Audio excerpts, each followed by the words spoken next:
Ooh, time for a wash, man. Bugs everywhere on this thing. Guys, what's going on? Oregon Motorcycle back here today with another episode. Today's episode, we are doing the 4,000 mile maintenance service interval, whatever you guys want to call it. This one's going to be pretty simple. So yeah, we're going to jump into it. But before we jump into it, guys, I want to thank all my recent subscribers that I've gotten here over the past couple months. The channel is really doing good here lately. And if you guys are watching this video and not subscribed, do me a channel and hit that subscribe button down there below. It's a little red box. It doesn't cost anything. It's free. And I've got a goal set for this year. I'm trying to hit 3,000 subscribers by the end of this year, 2020. So you guys can all participate and help me do that by hitting that subscribe button. And don't forget that the thumbs up, they go a long ways. They really help the video and the YouTube algorithm and all that stuff. It'll help me get more views if you guys hit that thumbs up, basically. So yeah, without further ado, let's jump into it.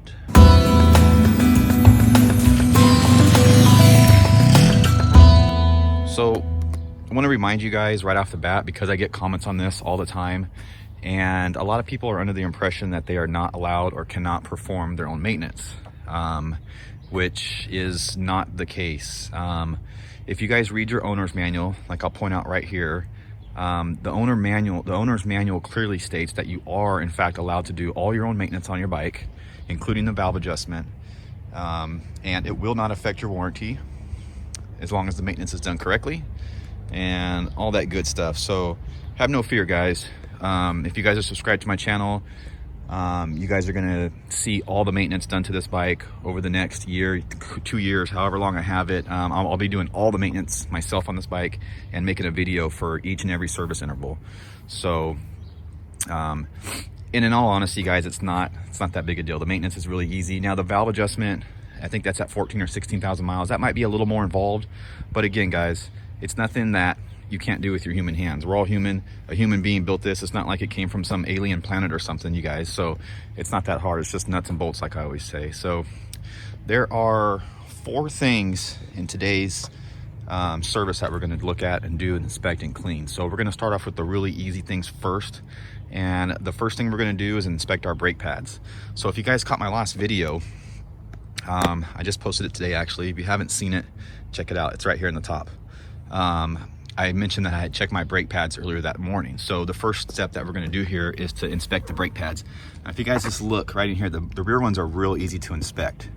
And we're looking right here. So this is the frame, or whatever you want to say, of the brake pad. The actual brake pad is right in there between the rotor and this blue purple piece right here, which is right there. And you can see the back pads have plenty of life left on them.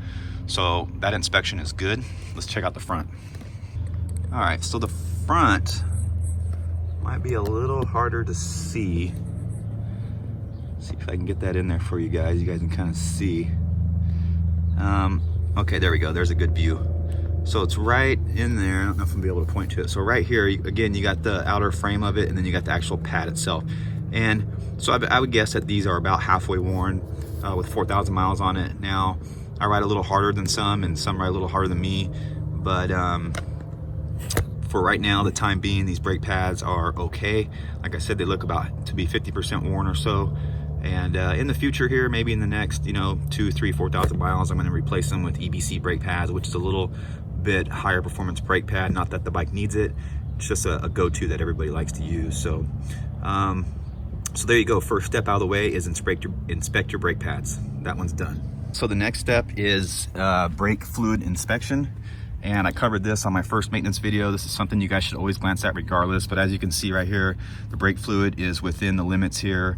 If you guys ride on a daily basis, you guys will feel the brakes, you guys will feel it in your brakes if you're losing brake fluid or whatever. Pretty much gonna get soft and squishy and then eventually fail. So if you guys feel something abnormal in your brakes while riding, pull over immediately and check your fluid levels. That should be the first thing you check. So this is the rear brake fluid reservoir. And then if you go up top here to the throttle side, this is your front brake fluid reservoir. And the bike's not exactly level here. Let's get it level, okay? And you can see the fluid in there jostling around. You guys should always see fluid in the little viewfinder there. And it should be about half full, about where it's at, and you're good to go. Okay, so the third item on the list is it's clutch inspection. We're not pulling off the clutch cover to inspect the clutch. What we're gonna do is we're gonna look here at the adjustment, which is done manually here on the cable itself. You can do it up here, and you got a little adjustment, where we at, right there, where it goes into the engine there. So what we're looking for here is we're looking for a little bit of free play. So you see how I got free play there before it actuates the clutch cable? This is what you want to make sure that when you do let off the clutch, that your clutch is fully engaged. If you don't have free play here, you need to loosen your cable up and get it to where you got a little bit of free play there, just like that. So I'd say that's just about perfect. And again, when you ride the bike daily, you're gonna know if something's off or missed or whatever. The clutch feels fine on this bike. It is a little funky for something to get used to, as it is a slipper assist clutch. So the clutch is a little funky at first on this bike, but it's a great clutch, and it makes it super easy to ride. So, and you gotta love the slipper clutch. So anyways, let's look at the final deal on the maintenance list here. All right, guys, the last thing we're gonna do on this 4,000 mile service is we're going to clean the CCV tube, which is right here. Okay, now I'm gonna be honest with you guys, this is something I've never done before. But this is recommended to take off and clean the tube here. It's actually recommended to do more often if you ride in wet weather or you have it full throttle a lot of the times, whatever that means. That's what the owner's manual says. So I ride a lot in the wet and sometimes at full throttle. So maybe 3,000 miles, 3,500 miles might be more adequate. So what I'm gonna do is I'm just gonna pop this first clamp off here and see with the pair of needle nose here and see if I can get this off. If not, we might have to go further back in there at the elbow here and maybe possibly remove it there. So let's see what happens here.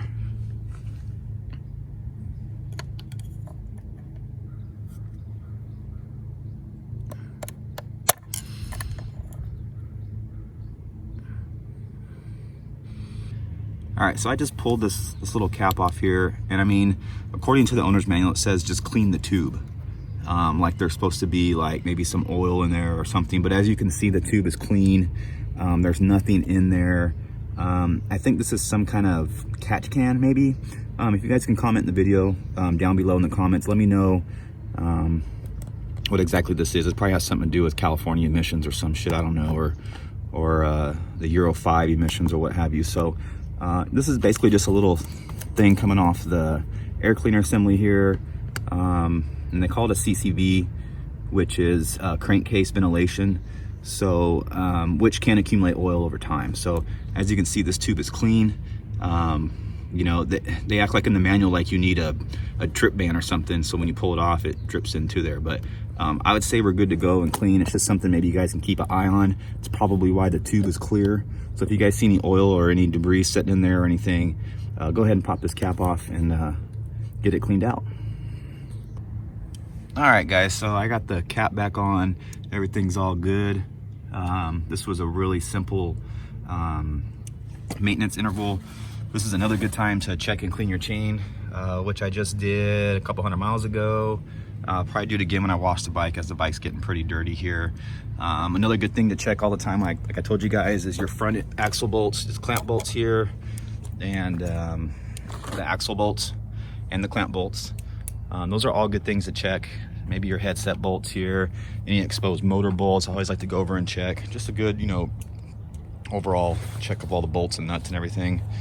But other than that, you guys, appreciate you guys hanging out, and I'll see you on the next video and or the next maintenance video. Until next time, folks, Oregon Motorcycle.